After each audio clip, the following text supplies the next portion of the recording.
আমরা যেটা নিয়মিত অভিযান সরকারের নির্দেশনা যেটি রয়েছে যে সরকার নির্ধারিত যে মূল্য সেই মূল্যেই আপনার এই জ্বালানি তেল বা পেট্রোলিয়াম জাতীয় যত পণ্য আছে সব বিক্রি করতে হবে। এটাই স্বাভাবিক বিষয়। যদি এর ব্যর্থ হয় তাহলে ভোক্তা অধিকার ক্ষুণ্ণ হয়।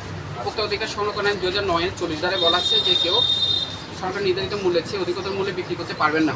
আপনারা হয়তো শুনেছেন যে উনি বলেছে 180 টাকা 200 টাকা এমএনসি 70 টাকায়ও পার লিটার অকটেন বিক্রি করেছেন, যেটা হলো সরাসরি ওই ধারার লঙ্ঘন। ওই ধারায় সর্বোচ্চ 50,000 টাকা জরিমানা আছে। ওই 50,000 টাকায় আমি জরিমানা ঘোষণা করলাম, সেটা স্পট আদায় হবে। একই সাথে ওনার যে অকটেনটা আছে এটা উনি সরকারি রেটে এই মুহূর্ত থেকে বিক্রি করা শুরু করবে। কথা বলছেন 50,000 টাকা জরিমানা দ্রুত দিয়ে দেন, আমাদের কিন্তু এখানে অপেক্ষা করার সুযোগ নেই। 270 বিক্রি করছে স্যার।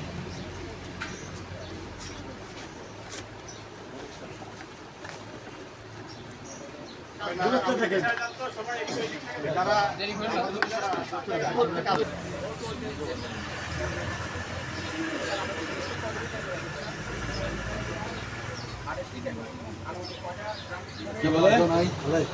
টাকাটা দ্রুত দিয়ে দেন।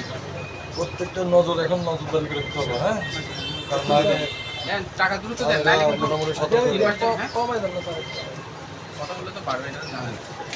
কথা বলেন শুধু জরিমানা দ্রুত দেন।